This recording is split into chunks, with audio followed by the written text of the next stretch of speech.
기도원에 대해서 두 번째로 말씀을 같이 나누는데, 이 기도원의 300용사 이야기는 그 숫자에 있어서 승리했던 압도적인 수, 그리고 하나님께서 드러내신 여러 일들로 유명한 말씀입니다. 아마도 신앙생활을 조금만 길게 해보셨어도 이 본문 말씀을 가지고 여러 번 은혜를 받으셨을 거라고 생각이 듭니다. 근데 오늘 이 본문 말씀을 이렇게 보면서 하나님께서 우리에게 이 짧지만 기도원에게 있었던 이 본문 말씀에 우리가 하나님께로 더 가기 위하여, 우리가 실제로 사사기 시대와 같은 시대를 살아가면서 누리는 연약함이 이 기도원을 통해서 여전히 우리의 연약함으로 같이 적용이 되고, 우리가 어떻게 영적으로 한계들을 넘어서야 하는지 그걸 좀 보면 같이 살펴볼 수 있으면 좋겠습니다. 에스키모들은 독특한 전통이 있는데, 어떤 전통 혹은 습관이라고 하더라고요. 먹을 것이 떨어지면 아무 이글루나 들어가서 마음대로 먹어도 된대요. 신기하죠. 자기 이글루가 아니고 그 에스키모들이 사는 집을, 얼음집을 이글루라고 하잖아요. 그 이글루에 먹을 것이 떨어지면 아무 이글루나 들어가서 먹어도 된대요. 그래도 그게 이상하지 않대요. 근데 뭐 사실 그게 꼭 에스키모만 그런 건 아니고요. 시골에서도 그런 집 많이 있습니다.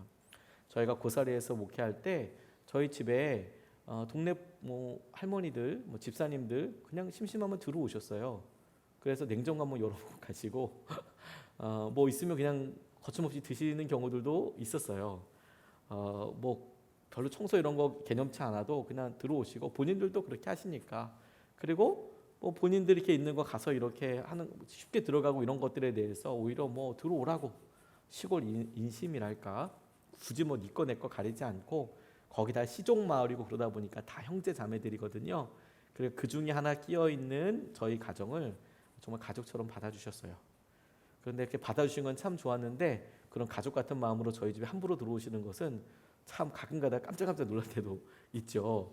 런닝구 바람으로 있는다든지 뭐 이렇게 있는데, 그냥 들어오시니까 아무 뭐 불편함 없이 저만 뻘쭘하게 이제 저만 조심하면 되니까, 뭐 그런 일들이 있었어요.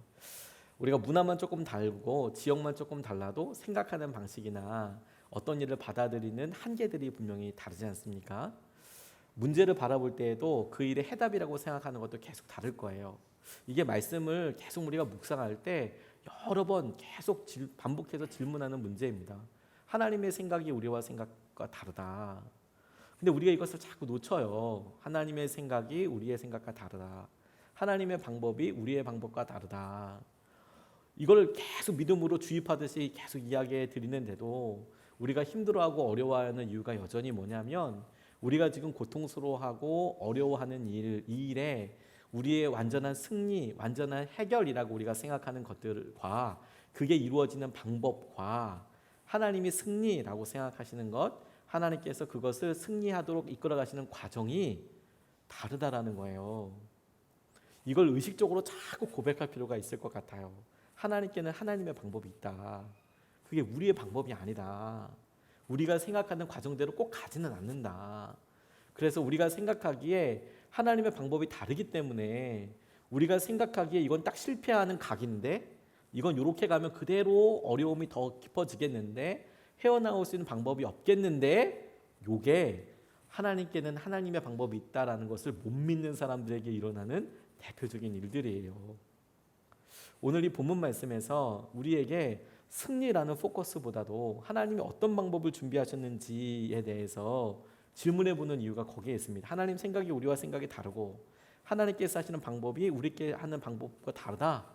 그래서 승리라는 커다란 승리, 기적과도 같은 승리가 아니라 그 방법에 대해서 생각해 보면 영적인 도전이 있어요. 이사야서 55장 8절 9절 말씀을 보면 이렇게 나와 있거든요. 나의 생각은 너희의 생각과 다르며 너희의 길은 나의 길과 다르다. 주님께서 하신 말이다. 하늘이 땅보다 높듯이 나의 길은 너희의 길보다 높으며 나의 생각은 너희의 생각보다 높다. 너희 생각과 나의 생각이 참으로 다르다. 어려움 앞에 두고 이 과정을 통해 기대하는 열매가 다르다. 오늘 이 본문 말씀에서는 명확하게 이렇게 드러나게 됩니다. 이 이스라엘 사람들이 고민하고 염려하는 것과 하나님께서 고민하시고 염려하시는 것이 달라요. 그 고민하는 것이 다르고 그 고민하는 것이 다르기 때문에 이런 과정들을 통해서 이런 일이 일어났으면 좋겠다라고 생각하는 결과, 열매도 달라요. 어떻게 다르냐면 2절 말씀 보면 이렇게 나와 있습니다.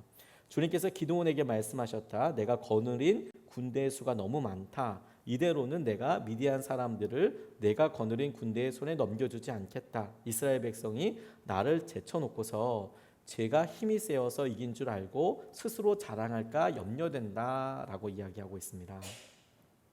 어려운 상황을 볼 때마다 사람마다 다르다, 관점이 다르다라는 것을 계속 말씀드리고 있는데 이 짧은 2절 말씀에 하나님의 고민이 뭐라고 나와 있나요? 너희가 승리를 해서 전쟁에 이겨서 너희들이 스스로 세서 힘이 있어서 이겼다고 생각할까 봐 나는 염려가 된다라는 거예요. 그럼 이곳에 지금 전쟁을 하러 나와 있는 이스라엘 백성들과 기드온은 염려가 뭘까요? 우리가 이 전쟁에서 이길 수 있을까? 이게 우리에게 승리가 되고 이게 우리에게 있어서 어떤 변화될 만한 포인트가 될까를 고민하고 있는 거고요. 하나님은 그런데 별로 관심이 없으세요. 네가 이긴다 진다 보다도 당연히 이긴다라는 전제하에 너희들이 이것을 이겼을 때 일어나게 될 일, 원인을 찾을 때 그게 니들이 열심히 해서 이겼다고 생각할 거냐, 아니면 내가 했다는 것을, 하나님께서 하셨다는 것을 너희들이 인정하게 될 것이냐. 난 이게 염려가 된다. 니들이 힘이 세고 능력을 갖춰서 이겼다고 생각할까 봐 나는 그게 너무너무 걱정이 된다. 이렇게 이야기하고 계시는 거예요. 어느 자수성가하신 분이 정말 열심히 하다 보니까 직원들을 1명, 2명 이렇게 늘리게 되고 꽤 큰 중소기업이라고 하지만 꽤 많은 직원들을 갖고 있는 그런 회사로 키우셨대요. 참 귀하죠. 작은 회사를 설립해서 각고의 노력 끝에 커지는 것도 기쁨인데, 근데 이 회사의 독특한 전통이 뭐냐면 마지막 입사 면접을 하는데 이 회장이 직접 인터뷰를 했대요. 이 회사의 회장이 직접 인터뷰했는데 뭐 여러 질문하지 않고 딱 한 질문만 했다는 겁니다. 그게 뭐냐? 당락을 결정하는 질문, 그 앞에서는 영어도 했을 거고 학점도 봤을 거고 이런 거 다 이렇게 추려가지고 올라왔지 않겠습니까? 그래서 나와서 마지막 회장이 딱 질문하는 거 한 가지. 당신이 이 회사에 들어올 정도로 탁월한 재능을 소유하게 된 것이 운이 좋아서라고 생각하세요? 아니면 피나는 노력의 결과라고 생각하세요? 이렇게 질문했대요. 이미 거기까지 추려서 올라올 정도면 나름 실력은 검증이 된 거 아니겠어요? 면접도 있었을 거고 입사 시험도 여긴 있었는지 어땠는지 모르겠지만 어떤 과정들이 분명히 있었겠죠. 그래서 검증을 했을 거예요. 경력이든 뭐든. 그런데 이 회장이 딱 하나 물어봤대요. 당신이 여기까지 오게 된 것이 당신이 운이 좋아서 왔다고 생각해요? 아니면 열심히 노력했더니 그 노력의 결과 때문이라고 생각해요? 라고 물었답니다. 여러분 스스로도 한번 질문해 보시겠어요? 여러분들이 지금 그 자리, 그 모습에 있기까지 여러분들이 정말 열심히 노력해서 그 노력의 열매대로 거기에 있는 것 같으세요? 아니면 진짜 운이 좋아서라고 생각이 드세요? 여기에 어떤 정확한 답은 없겠지만 적어도 이 회장님은 이렇게 물어보고 자기만의 대답으로 이런 이야기를 하셨대요. 그게 뭐냐? 그 이후에 엄청난 노력 때문이라고 대답한 구직자는 전부 다 잘라버렸대요. 회장님 전부 탈락. 반대로 운이 좋아서라고 대답한 사람은 전부 합격시켰답니다. 이분에게 왜 그런고 하니까 그 이유를 기자들이 보니까 이렇게 대답했대요. 운이 좋아서라고 말한 구직자에게는 내 힘만이 아니라 다른 사람의 도움 덕분에 성공할 수 있었다라는 마음, 즉 다른 사람에 대한 감사가 있고, 이런 사람은 나중에 회사에서 문제가 생겨도 긍정적으로 문제를 극복해 나가더라. 그런데 자기 노력 덕분이라 답한 사람들을 대충 보니까 자신이 정당한 대우를 못 받는다고 생각하면 회사에 불만을 품기에 장기적으로 별로 도움이 되지 않더라.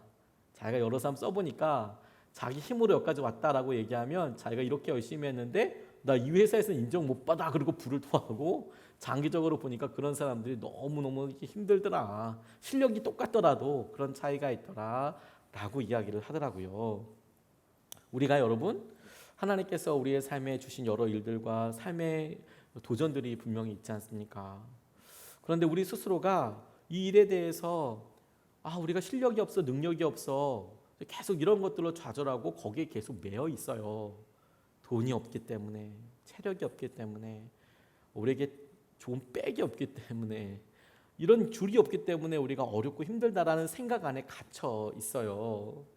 그런데 하나님께서는 우리가 그렇게 갇혀 있는 이유가 이 일에 대해서 벗어나는 것, 그러니까 우리가 승리라고 표현할 수 있는, 우리가 뭔가 극복하고 더 나아지게 되는 것, 우리의 포커스가 온통 거기에 있기 때문에 이게 어렵다, 실패다라고 이야기하지만 하나님은 아니, 네가 이런 일들과 과정을 겪은 다음에 어떻게, 누가 이 일을 했는지, 이걸 나와, 그러니까 주님께서 함께 하신 것, 주님께서 너를 이끄신 것을 네가 알게 되는 게 내 목표야, 목적이야.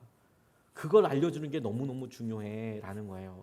그러니까 여러분, 중요한 목적이 다르다면 우리는 일반적인 승리, 일반적인 해결, 일반적인 여러 치유, 이런 것들이 일어나야 성공이라고 생각하지만 하나님은 과정이 어려워도 힘들어도 실패처럼 보여도, 그래서 너와 함께하는 주님을 알게 됐다면, 인정한다면 32,000명을 더 줄여서라도 이게 너의 힘으로 되는 게 아니고 내가 했던 것을 드러내기 위해서 그러는 거야 라고 얼마든지 알려주려고 할 거라는 거예요.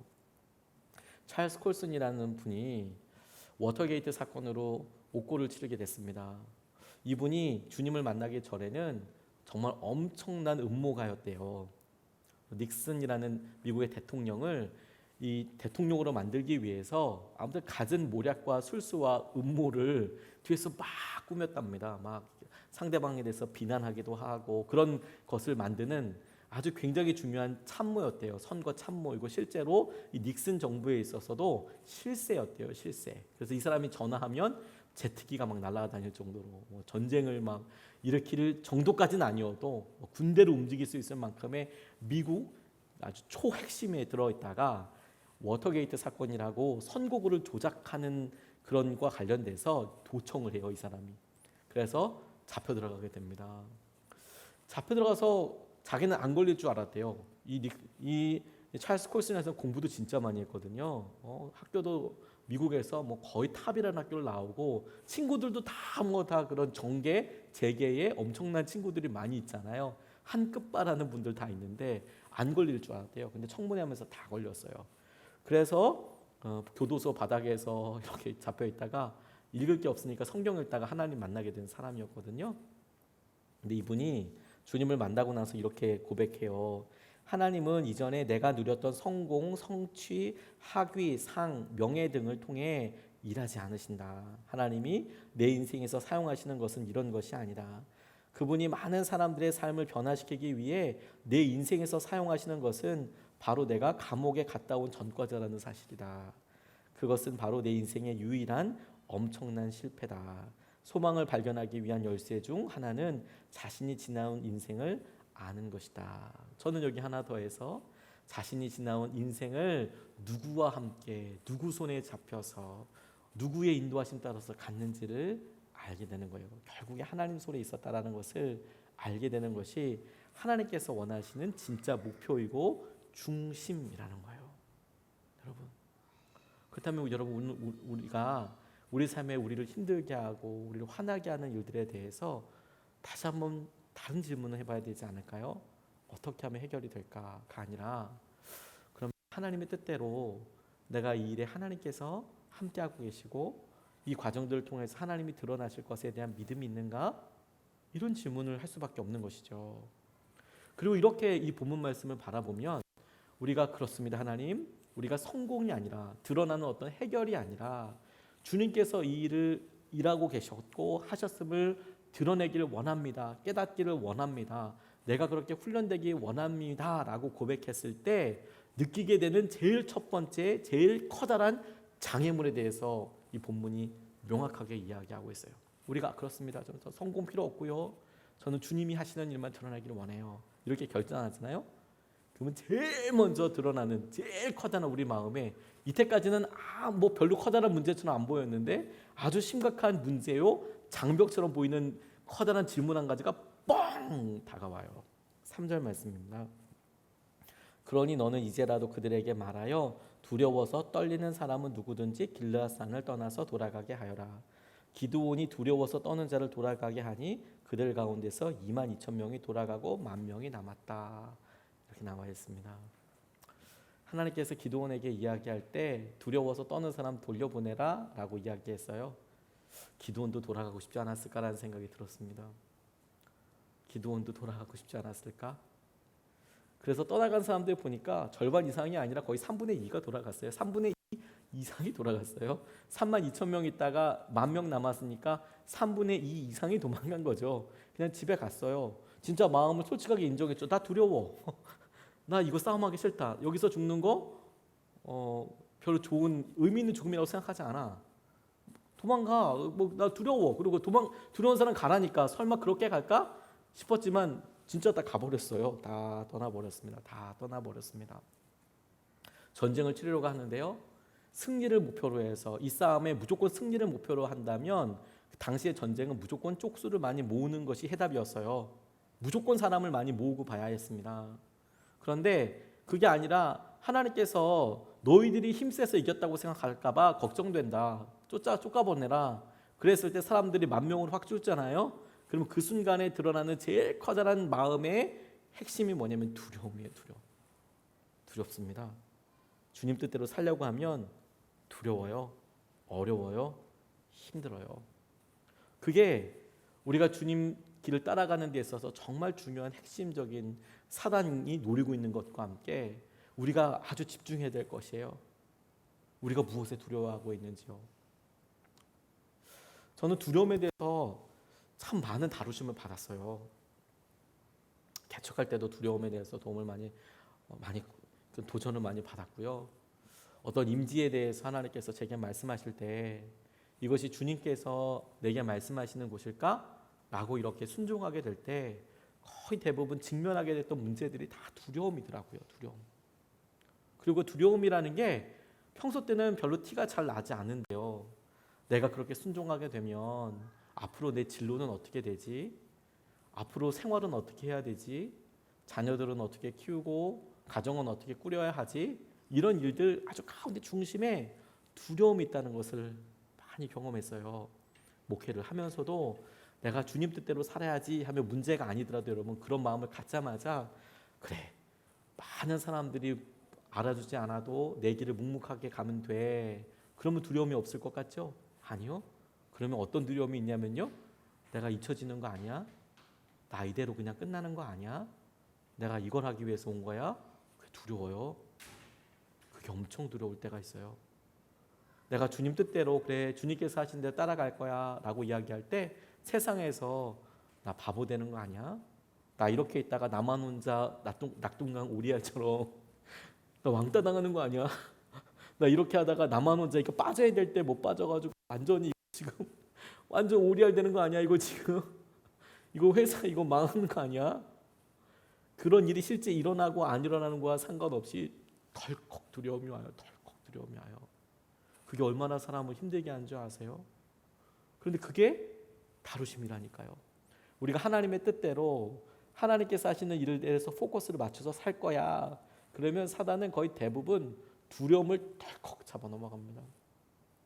내가 이대로 살 수 있을지, 자녀들에 대해서 내가 이대로 잊혀지는 것은 아니지요. 제가 사역할 때 참 귀한 분들과 많이 만났는데 그 중에 아주 여러분들이 기억이 나지만 이 말씀을 이렇게 준비하면서 한 분이 기억이 났어요. 이분이 아주 어렵게 아이를 가졌습니다. 여러 번 안타까운 일을 여러 번 겪으셨어요. 아이가 진짜 안타까운 일을 많이 겪으셨어요. 얼마나 그래요. 근데 진짜 금쪽 같은 딸 아이를 품에 안게 된 거예요. 40이 넘어서 얼마나 기뻤겠습니까? 그렇죠. 얼마나 기뻤겠어요. 그 가정이 진짜 옥이야 금이야 그렇게 애를 키우지 않았겠어요. 애가 몇 번 이렇게 실패를 하고 유산하고 막 그러다가 아이를 낳으니까 근데 신기하게 이분이 그 아이를 앉자마자 첫 번째 나온 기도 제목이 뭐였는지 아십니까? 이 아이를 딱 품고 나니까 이분이 혼자서 1인 기업을 하고 있었거든요. 혼자서 이렇게 1인 기업을 하고 있었는데 그런데 자기가 아이를 딱 품에 앉자마자 하나님 얘가 대학 갈 때까지만 내가 이 일을 하게 해주세요. 이런 기도가 첫 번째로 나오더래요. 정말 거짓말처럼 자동으로. 그러니까 아이를 딱 품에 첫 번째 안았는데 하나님이 아이가 대학교 갈 때까지만 아직 내가 이 하고 있는 일을 하게 해주세요. 그러면 이분은 60살이 넘거든요. 40이 넘어서 아이를 얻었으니까 엄마도 나이가 많고요. 참, 근데 저 그게 너무 이해가 갔어요. 그 딸아이를 안았는데 애가 대학 갈 때까지만 내가 좀 이 일을 하게 해달라고 그렇게 하는 게 나는 이해가 갔어요. 여러분 어떠세요? 전 이해가 진짜 확 갔어요. 그 얘기를 듣는데. 그런데 그렇게 하고 이제 하루하루 진짜 행복한 시간을 보냈어요. 아이 자라는 거 보는 게 얼마나 이뻐요. 그리고 이제 40 넘어서 애를 보니까 이건 진짜 정말 간이고 쓸개고 다 빼줘도 다 진짜 안 아까운 거예요. 너무 예쁜 거예요. 그냥 뭐 좀 환장한다는 거죠. 환장한다는 거. 근데 이분이 거래를 이렇게 하는데 어느 날은 거래하는데 1인 기업을 있다 보니까 잘 결제를 안 해주는 그런 기업이 있었나 봅니다. 그러니까 뭐를 해주십시오. 그러면 이렇게 막 조립해가지고 거기에 이렇게 보내는데 거기가 제일 그래도 메인으로 이렇게 하는 곳인데 결제를 안 해주는 거예요. 결제를. 속상하죠. 근데 이제 주겠다 이렇게 얘기를 하고 불러서 가보면 뭐 기계가 어떻다, 뭐 그 부품이 어떻다 이런 얘기는 하지 결제 얘기는 잘 안 꺼내는 거예요. 결제 얘기는 막 너무 힘들고 어려운데 그래도 어떻게 해요? 그렇다고 거래 안 하자 하기에는 참 이게 겁이 또 나죠. 그렇죠? 그래서 이제 해주겠지. 그래서 이제 버티고 경기가 어려고 버티고 이러는데 한 번은 거기에 뭐 한 과장쯤 되는 사람인가 그런 사람에게 부르더래요. 들어갔더니 너무 말도 안 되는 말을 하더래요. 아니 사장님 단가를 줄여주지 않아서 회사에서 이 업체를 바꿀 생각을 하고 있다 이런 이야기를 갑자기 뜬금없이 폭 하더라는 거예요. 그쪽 사장도 아니고 뭐 과장인지 대리쯤 되는 사람이 거래처 관리하는 사람이 그렇게 팍 얘기를 하더라는 거예요. 너무 억울했대요. 너무 왜 억울했냐면 결제를 해주면 현금이 왔다 갔다 하면 뭐 그러면 DC를 좀 한다든지 뭐 현실적인 맞춰서 자기도 뭐 눈치가 있을 수 있잖아요. 뭐 한 3%, 5%좀 줄여줄 수 있는데 결제 자체를 안 해주고 나서 무슨 원가 절감이고 뭐 이런 얘기를 하니까 이게 말도 안 되고 그리고 거기에 뭐 무슨 책임자도 아니고 그 뭐 그렇게 하는 그분이 막 얘기하니까 너무 힘들더래요. 너무 힘들더래요. 근데요, 자기 마음속에 첫 번째 그 이야기를 들으니까 이런 생각이 나더래요. 내가 이 일을 우리 애가 대학 들어갈 때까지 못할 수도 있겠구나. 그 생각이 확 들더래요. 내가 이 일을 우리 딸아이가 대학 갈 때까지 못할 수도 있겠구나. 이게 그냥 다만 그럴 수 있겠구나가 아니라 못하겠구나. 이런 생각이 확 들더래요. 너무 마음이 아팠다고. 근데 그 이야기를 당시에 저 교구 이렇게 모임할 때 이제 그때 당시에 남자 여자분 따로 저희가 밴드 모임이라고 속장님 지역장님들 밴드 모임을 모였거든요. 근데 이제 남자들 밴드 모이고 제가 이렇게 있었어요. 여자 밴드 저희 집사람 뭐 이렇게 전도사님 들어가 있고 그렇게 하는데 남자들이 그 이야기를 다 넣었어요. 근데 그 이야기를 듣는데 남자분들이 다 공감했어요. 그냥 공감이 아니라 정말 눈물을 흘리면서 공감이 됐어요. 그게 사실 그 아빠들 마음이었거든요. 두렵다. 내가 이걸 우리 애가 대학 들어갈 때까지만 좀 하고 싶다.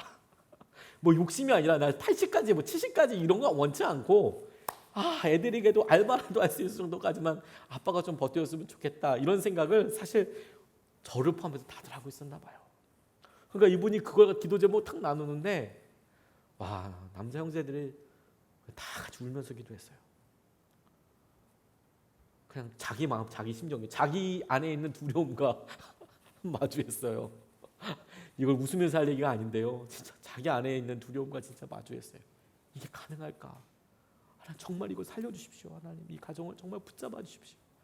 하나님 이거 뭐 어떻게든지 뭐 따로 뭐 나오든지 여기서 뭐 결제를 끊어주든지 하는 계속 그냥 계속 거래가 유지되는 게 또 능사가 아니잖아요. 결제를 해줘야 되잖아요. 이렇게 계속하면 빚만 계속 느는데 빚이 늘수록 그 기업은 갚을 수는 있겠습니까? 그걸 결제도 잘 해주고 거래도 계속되고 뭐 더 좋은 데도 있게 해주십시오라고 기도하게 되잖아요. 정말 간절히 기도하게 되더라고요. 그래서 알았어요, 여러분. 우리가 말씀대로 믿음대로 살려고 하잖아요. 그럼 뭐가 우리 삶에 훅 하고 들어오냐면 두려움이 훅 하고 들어와요. 순간적으로 들어옵니다. 순간적으로. 어떨 때는 아무렇지도 않다가도 나 이러다가 심장이나 좀 벌렁벌렁 빨리 뛰면 나 이러다 심장에 물 있는 거 아니야? 뭐 머리가 좀 아프면 나 이러다가 뭐 뇌출혈 오는 거 아니야? 뭐 건강부터 시작해서 여러 일들의 두려움이 훅 들어와요. 내가 하나님 뜻대로 산다고 하면요. 두려움이 1번이에요. 1번. 하나님께는 하나님의 방법이 있다라고 이야기할 때 네, 아멘. 이거 믿습니다. 하나님께 하나님 방법이 있으니까 나는 하나님 방법대로 갈 거예요 라고 결정하는 순간 두려워요. 말도 안 되는 두려움이 우리 가운데 마구마구 있어요. 그래서 어려워요. 바슐레아 슈링크 여사가 독일에서 내가 믿음으로 우리 같이 일으켜보자, 다시 한번 재건해보자 이런 생각을 하기도 했고요. 2차 대전 중에도 선교단체 만들어서 우리 예수님을 제대로 믿어야 한다, 나치 여기에 이렇게 가면 안 된다, 뭐 이런 식으로 비폭력 이런 운동을 했거든요. 그런데 독일 전역에 막 폭격이 있고 그랬습니다. 전투기 공습이 있었고 저공 비행하고 폭격하고 막 그랬습니다. 더군다나 이 마리아 자매회라는 이곳이 바슐레아 슈링크 여사가 여성분들을 위한 공동체로서 다친 사람들, 그런 사람들 간호하고 그리고 예배드리고 주위에 어렵고 힘든 사람들, 전쟁 부하들 먹여 살리고 이런 공동체를 만들었던 곳이 독일의 다름슈타트라는 곳이거든요. 프랑크푸르트라는 곳 옆에 있는 곳입니다. 근데 이 다름슈타트가 대표적인 그 군수물자 만드는 곳이었어요. 독일에서 독일의 어떤 전쟁 물품들을 많이 만들잖아요.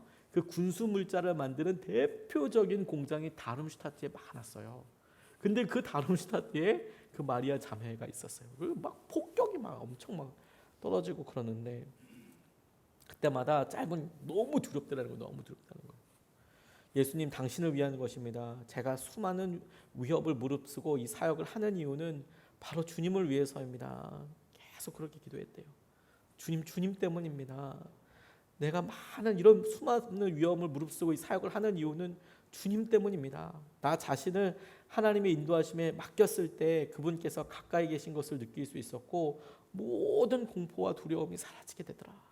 이거 주님 때문에 내가 하는 겁니다. 주님 때문에 하는 이러면 무슨 사역을 하냐, 지금 전쟁 중인데 여자들이 뭘 하냐, 이렇게 자기 스스로가 얘기하는데 그게 아니라 주님 때문입니다. 주님 때문입니다. 1962년에 쿠바 사태가 일어날 때에도 당시에 3차 전쟁, 세계대전이 있다 없다 막 이렇게 막 난리가 났을 때였습니다. 막 잠수함 뜨고 막 그랬었대요. 전 세계를 불바다로 만들 수 있는 이런 상황이 되니까 제일 먼저 찾아온 게 뭐였냐면 자기가 2차 대전 때 그 전쟁 겪었잖아요. 그 제일 먼저 두려움이 훅 들어오더래요. 불바다가 되면 어떡하지? 이제 핵전쟁이라는데. 그래서 우린 이런 유럽에 이거 떨어지면 어떡하지? 다시 세계 전쟁이 일어나면 지난 전쟁보다 더 끔찍할 텐데. 그런데 그때 이 자매가 더 많이 대가족이 되었거든요. 더 많은 사람들이 거기 모여서 같이 살고 공동체에서 같이 살고 막 그랬어요. 그러니까 이 사람이 책임져야 될 사람이 더 많은 거죠. 어려움을 다가올 때 더 크게 두렵더라는 거예요. 주님의 뜻대로 살려고 하는데 두렵더라는 거예요. 확신을 느낄 때 항상 더 두렵더라는 거예요. 그런데 여러분, 그렇구나, 하나님의 뜻대로 살려고 하는 사람이 첫 번째로 겪게 되는 거예요. 두려움이구나 라는 것을 아는 것 자체도 우리에게 진짜 큰 힘이 아니겠습니까? 왜냐하면 정상이구나, 내가 이 두려움을 넘어야 되는 거구나, 내가 기드온 따랐던 32,000명 중에서 첫 번째로 거르는 게 뭐였다고요? 두려움은 따르지 마. 하나님께서 우리에게 좁은 길이 있다, 넓은 길이 있다, 어느 거 갈래? 좁은 길? 엄청 두려울걸? 두려우면 가지 마. 그럼 넓은 길로 가죠. 22,000명이 가는 길로 갈 거예요. 좁은 길로 갈 거냐, 넓은 길로 갈 거냐? 당연히 좁은 길은 두려워요. 협착하고 힘들어요. 어려워요. 바보 같아요. 그런데 다른 사람들이 가는 그 가면 거기가 살 길 같아요. 그리고 그 길이 현명해 보여요. 그리고 실패하지 않을 것 같고 실수하지 않는 길처럼 보여요. 근데 그 길이 살 길이 아니에요. 두려워요. 우리 삶에 두려워요. 그걸 넘어서게 하시는 거라니까요. 제가 개척하기 전에 교회 청빙 이렇게 받았을 때 그 교회에 순종해야 되는지 순종하지 않아야 되는지 두려움이 많이 있더라고요. 두려움이 정말 두렵더라고요. 이걸 그 교회에 담임 목사로 오라고 이야기하는데 순종해야 되나 그걸 기도하는데 제일 크게 보이는 건 빚이었어요. 그 교회 빚, 그 교회 빚. 야, 저 빚은 뭐 원금만 제 월급으로 100년 동안 갚아도 갚을 수 없는 엄청난 그런 곳으로 청빙이 왔는데 어떻게 되나 두렵더라고요. 별별 생각이 다 들더라고요. 야, 거기 가서 교회 빚은 그런데 월급은 받겠나 이거 뭐. 저 혼자 살겠다고 거기서 어떻게 뭐 하고 쓰겠어요, 그렇죠? 그렇죠? 뭐 다 헌금하겠죠, 그거 다. 야, 이거 살겠나 이런 생각도 별별 뭐 있지도 않은 그런 고민들을 막 했어요. 생기지도 않은 일들을 짐작해 봤을 때, 와, 이 빚을 정상적으로 갚으려면 첫 해에 우리가 부임하자마자 한 300명으로 부흥해야 돼. 이런 생각이 막 들어요. 그런 생각이 자동으로 계산이 돼요. 제가 아직도 그거 갖고 있어요. 5년 안에 1000명 되지 않으면 우리 교회 망한다. 이런 생각이 들었어요. 그 빚 때문에 거기는 빚 때문에 그게 가능할까? 야, 그게 가능한 일이야? 뭐 엄청 두려워요. 그런데요, 너무 놀라운 거는 하나님 뜻대로 순종할 거야. 하나님이 말씀하시면 하나님이 방법을 주시겠지. 하나님께서 말씀하시는 방법 주실 거야. 더군다나 제가 언제 그렇게 엄청난 돈을 주님께 헌금해 보겠어요. 그렇지 않겠습니까? 제가 언제 가면 이제 담임 목사가 그거 빚 다 승계하거든요. 다 이제 은행 가서 사인하고 이거 제가 제 이름으로 다 걷는 거 아니겠습니까? 그러면 말인즉슨 현금이 왔다 갔다 하는 건 아니지만 제가 그만큼을 제 이름으로 확대 떠안는 거예요. 그러면 가만 생각해 보니까 그게 제게는 하나님께 와, 내가 100년 동안 드릴 수 있는 월급을 한꺼번에 드리는 거구나. 한 방에 드리는 거구나. 깔끔하네. 언제 이렇게 내가 헌금 한번 드려보나. 100년치 월급을 제가 언제 주님께 헌금을 드려보겠어요. 뭐 그런 용기가 그렇게 아니면 제게는 없어요. 그런 생각이 들더라고요. 기회구나. 엄청 두려운데 그런 생각이 들고 나니까 주님 뜻이겠네. 그러면 하나님 뜻이겠네. 거기 누군가가 가야 되는데 그럼 내가 가면 되겠네. 좋겠네. 근데 진짜 신기한 거는요, 여러분. 너무 두려운데 가겠다고 결정하고 나니까 이 안에서 막 두렵게 했던 목소리들이 참 많았거든요. 너 거기 가면 경제적으로 진짜 힘들 거고 다시는 서울 근처로 못 오고 너 그 빚만 갚다가 그 꼭 안 좋은 소식도 있잖아요. 그 안 좋은 소식들, 빚 갚다가 돌아가시는 목사님들 이야기, 암 걸린 목사님들 이야기, 그런 게 진짜 실제 이야기처럼 막 묵상이 돼요. 두려움 이렇게 막 이게 남의 얘기가 아니라 이게 내 얘기구나 막 이런 생각이 들기도 하고. 근데 가겠다고 결정을 하는 그 순간 거짓말처럼 그런 목소리들이 싹 사라져요. 싹 사라져요. 조용해요. 사단도 알아요. 사단도 죄송합니다. 젊은 사람들이 쓰는 말로 이게 뻥칸지 아닌지 알아요. 이게 가짜 카든지 진짜 카든지 알아. 이게 진짜로 하는지 가짜로 하는지, 이게 실탄인지 공포탄인지, 이게 소리만 세게 지르는 건지 아니면 진짜 하려 하는 건지 사단이 기가 막히게 알아요. 그래서 우는 사자와 같이 막 으르렁거려요. 우는 사자와 같이 죽는 거구나, 끝나는 거구나, 막 그렇게 해요. 근데 막상 딱 그렇게 순종하겠다고 얘기하면요, 거짓말처럼 그게 아무것도 아니에요. 예수 그리스도의 십자가 보혈 능력 앞에서 진짜 아무것도 아니에요. 그거 싹 사라져요. 두려움이 하나님께서 우리에게 주목하게 하시는 거예요. 두려움이 뭐 때문에 두려운지. 애가 죽지 않습니다, 여러분. 우리 아이들이 망하지 않습니다. 우리가 그렇게 생각하는 것만큼 우리 기업이 나빠지지 않아요. 우리 건강이 그렇게 그대로 끝나지 않습니다. 우리 인생이 그렇게 끝나지 않아요. 우리의 재정이 이대로 끝나지 않을 거예요. 하나님께는 하나님의 방법이 있잖아요. 우리의 방법이 없는 거잖아요. 그러니까 우리는 우리의 방법이 없다고 지금 슬퍼하는데 계속 하나님께는 하나님의 방법이 있다는 거잖아요. 그래서 사람을 지금 계속 줄이고 계신다는 거잖아요.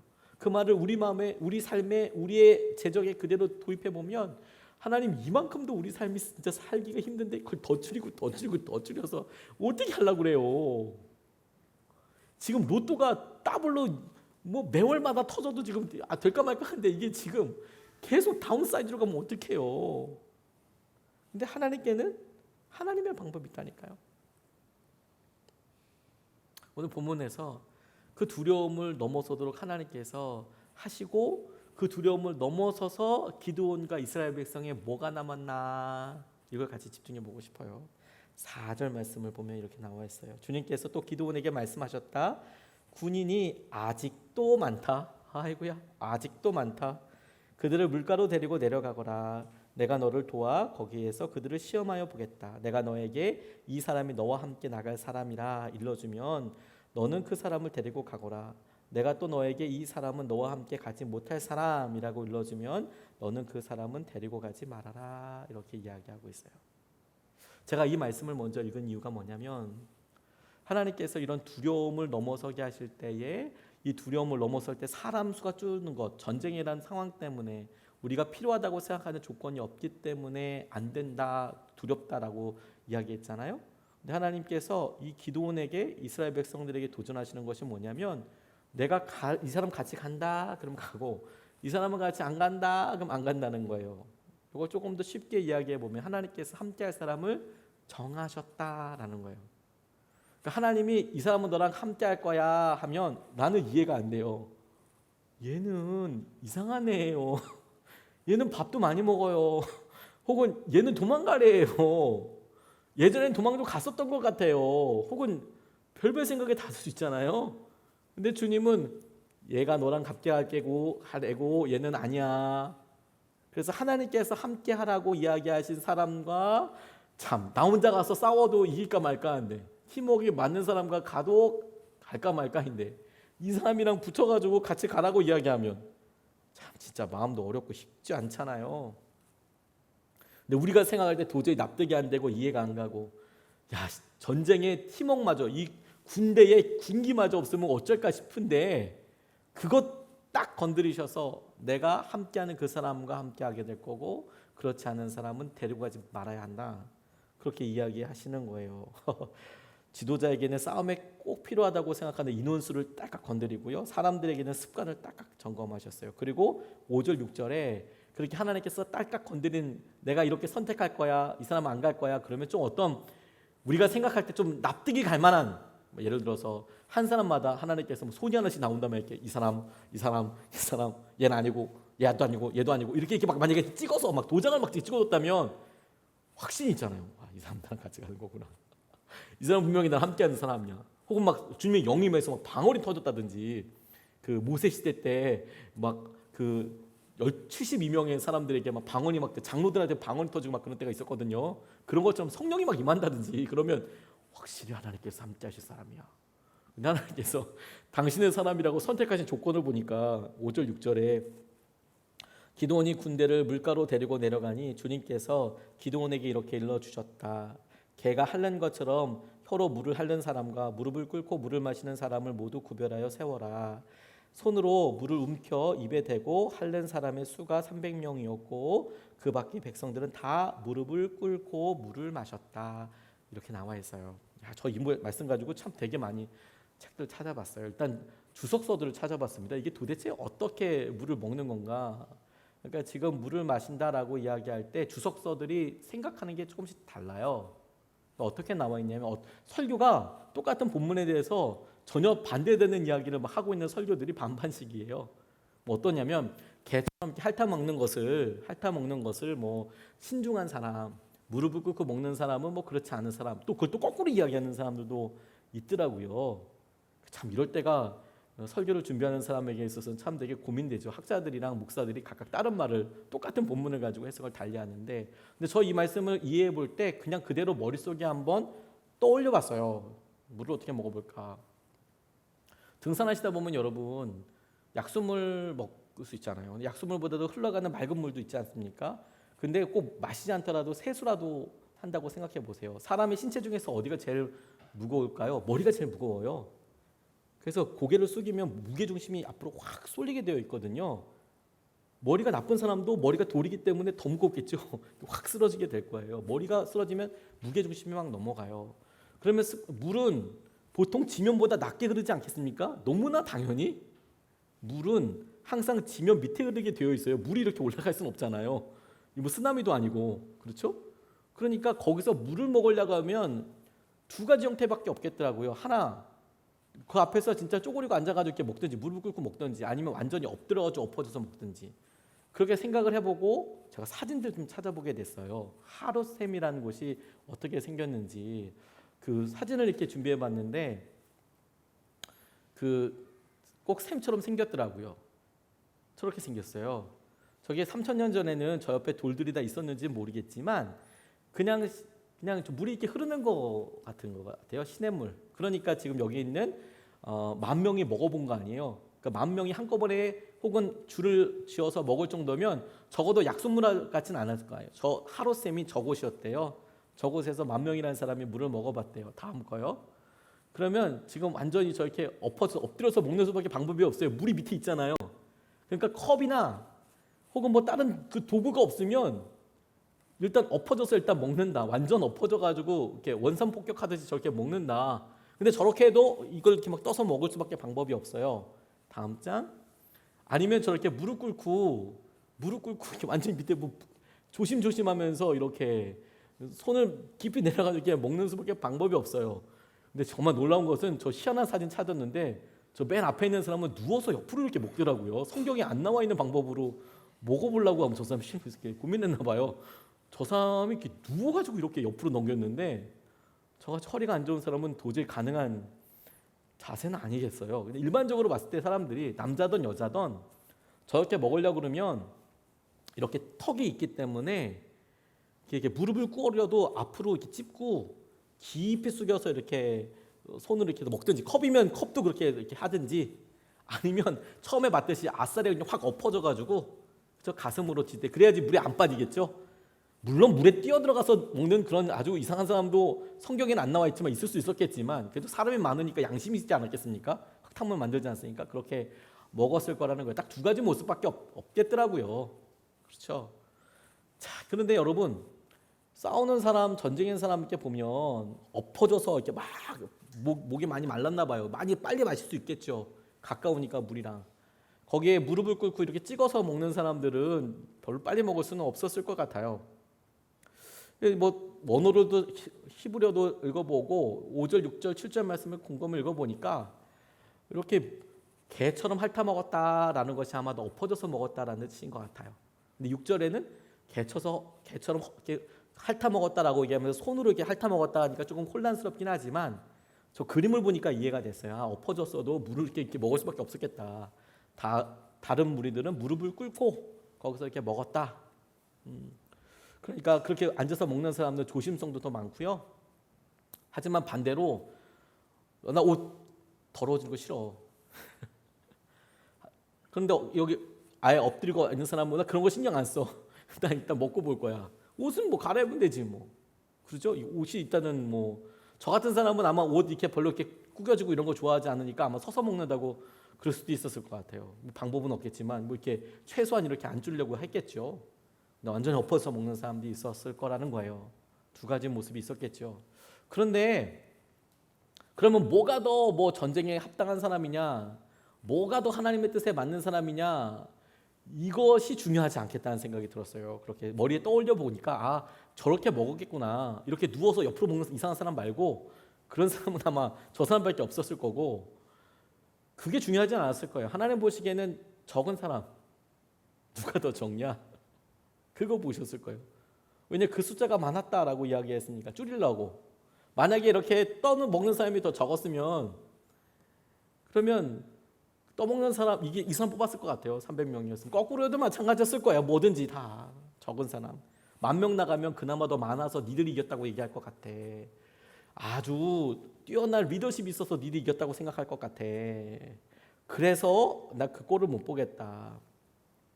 그러니까 여러모로 이 300명은 아주 독특한 사람임에 틀림없었을 건데 이 말씀의 핵심은 뭐냐면 그런데 이렇게 엎어져서 먹는 사람을 그 사람이 했던 그 행동이 뭐 좋다, 더 화끈하다, 뭐 더 똑똑하다 이런 게 아니라 하나님께서 나 엎어져서 먹는 개처럼 핥아 먹는 사람이랑 같이 나가기로 결정했어. 너 얘랑 같이 나가라고 하나님께서 말씀하셨다라는 거예요.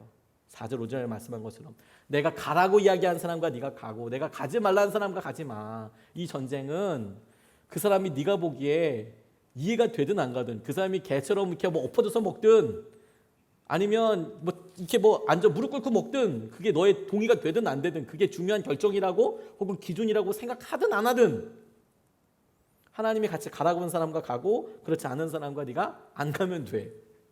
그게 포커스였을 거라는 거예요. 아, 내가 이 사람을 하나님께서 함께 하라고 주신 사람이구나 라고 믿고 나가라. 네 능력과 네 힘이 아니지. 네가 보기에 엎어져서 먹는 사람이 전혀 이해가 안 될 수 있어. 왜 저렇게 하나? 왜 어떤 면에서 무식해 보인다고 생각할 수도 있고 또 뭐 너무 남성스러운 거 아니야? 뭐 상남자 아니야? 거기에 대해서 생각하는 사람이 다 다르겠죠. 동의 안 될 수 있어.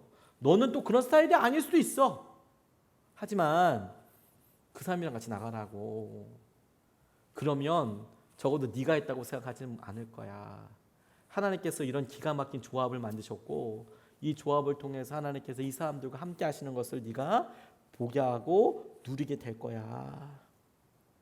이럴 때 우리는 어떤 질문을 할까요? 그게 가능합니까, 주님? 절대 안 가능하죠. 그렇게 생각을 하죠. 절대 안 가능하죠. 그런데 하나님께서는 다시 하나님만의 방법이 있다니까요. 하나님께는 하나님의 방법이 있어요. 그리고 그 방법대로 움직이는 거예요. 그러니까 그렇게 나가려면 사람에 대한 끊임없는 확신이 필요한 거예요.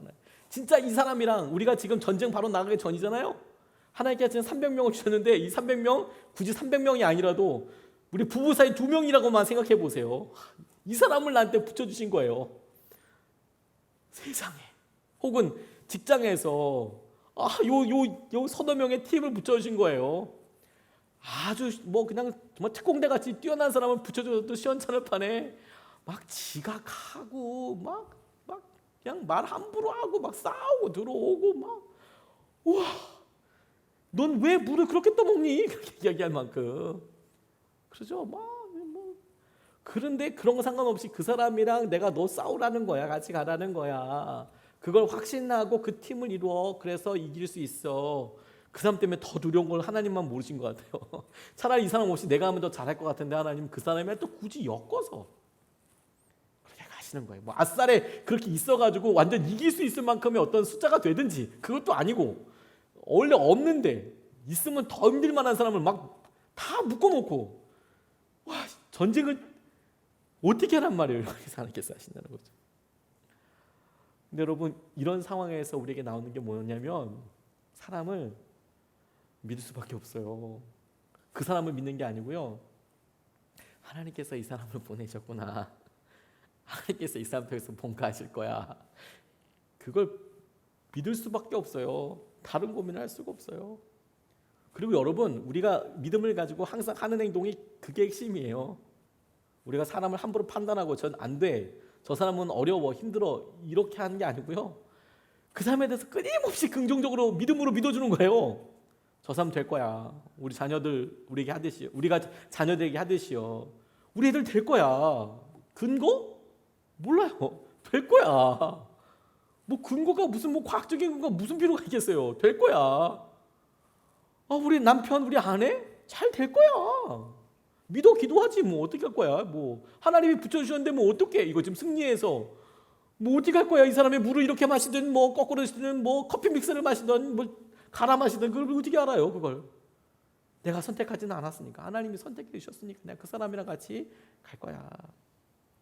어느 부부가 사는데 남편이요 늦은 나이에 한의 시험을 자꾸 보더래요. 한의대 시험을. 세상에 한의대 그 한의사 있잖아요. 그냥 직장 다니지 왜 한의대 시험을 본다고 늦은 나이에 8번 떨어졌대. 8번. 팔수는 참 진짜 어렵죠. 근데 그 남자가 부인에게 말했대요. 걱정 마. 우리나라에서 제일 성공한 한의사가 될게. 이렇게 얘기하셨대요. 이런 뻥을 막 그냥 아내한테 막 파악한 거예요. 부인이 뭐라 했을까요? 여러분 다 기대할 수 있듯이 뻥치지 마. 이렇게 얘기했답니다. 뻥치지 마. 뻥치고 있네. 뻥치지 마. 이렇게 얘기했다는 거예요. 그 결국에 9번째 시험에서 붙었대요. 한의사가 됐대요. 그래서 근데 한의사가 됐는데 웬걸? 매달 적자가 나더래요. 매달. 참 약속이 난 것처럼. 근데 이 남자가 말하더래요. 걱정 마. 당신한테 매일 남들 월급만큼 가져다 줄게. 자, 이번에 부인이 뭐라 얘기했을까요? 제발 뻥치지 마. 제발 뻥치지 마. 그러지 마. 그랬대요. 근데 이 남자가 결국에는 최고의 한의사가 된 것은 물론이고 매달 남들 월급만큼 매달 월급만큼 남들 월급만큼 가져다 주더래요. 뻥이 현실이 된 거죠. 부인이 요즘 남편에게 자꾸 묻는데요. 뭐라고 물을까요? 혹시 뭐 뻥칠 만한 거 없어? 뭐 뻥 좀 쳐봐. 어? 뭐 뻥 좀 쳐봐. 뻥 좀. 이러더라고요. 남편의 뻥이 아내에게 꿈이더라. 남편의 뻥이 아내에게 꿈이더라.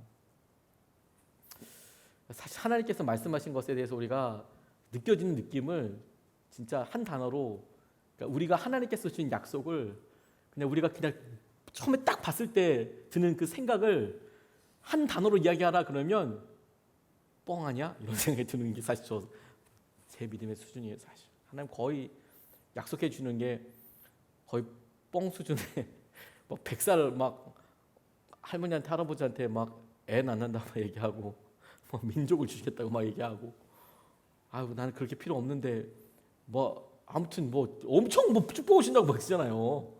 우리는 현찰이 좋은데 막 주님이 주시는 어음 수준을 거의 막 한국은행 수준으로 막 부어주시겠다고 얘기하니까 한국은행 필요 없고 우리는 그냥 매달 50만 원만 더 있어도 좋은데 한국은행을 자꾸 주신다고 얘기하니까 아우 현금으로 그냥 어렵게 생각하지 마시고 딱 50만 원, 100만 원이면 할렐루야인데 자꾸 한국은행을 주신다고 기다리라고 얘기하시니까 막 부담스러운 거죠. 거의 뻥 수준의 것을 막 주신다 해요. 근데 여러분 보이지 않고 우리 삶이 그렇게 한국은행보다 더 놀라운 삶들이 이렇게 있는데 사실 우리의 역할은 끊임없이 믿어주는 거잖아요. 아내의 역할은 끊임없이 남편을 믿어주는 거고 남편 역시 아내를 끊임없이 믿어주는 거고요. 엄마의 역할이 아이들의 삶에 있어서 끊임없이 믿음의 눈으로 바라봐주는 거 아니에요? 걔가 지금 행동하는 수준만큼 바라봐주고 평가해주는 게 부모가 아니라 걔가 지금 누리지 못하지만 걔가 지금 알지 못하지만 그것까지 더해줘서 걔가 누리기를 바라는 만큼의 꿈을 꿔주는 게 부모의 역할 아니에요? 애가 보기에는 부모가 하는 말이 다 뻥치는 것 같죠. 근데 그게 뻥처럼 보인다면 부모는 당연히 의무처럼 아니 권리처럼 자녀들을 위해서 날마다 뻥 같은 꿈을 꾸지 않나요? 그렇게 돼야 된다고, 그렇게 해달라고 하나님께 그렇게 구하지 않나요?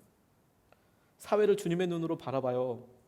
참 우리가 보기엔 절대 안 변할 것 같은데 주님은 희망이 있다고 말씀하시잖아요.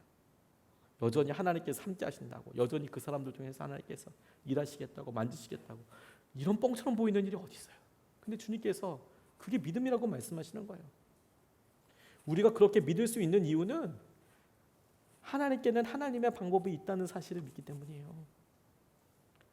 우리의 방법으로는 그게 뻥처럼 여겨지고 우리가 지금 보여져 있는 상황과 우리의 머리에 어떤 굴림, 틀거리, 통박 이런 걸로 봤을 때는 도저히 답이 없는데 하나님께는 하나님께의 방법이 있으니까 우리가 여러분 아직 300대 싸움을 시작하지 않았어요. 그러니까 지금 이제 이 기도원처럼 어중이 떠중이만 우리 가운데 있는 것 같고요.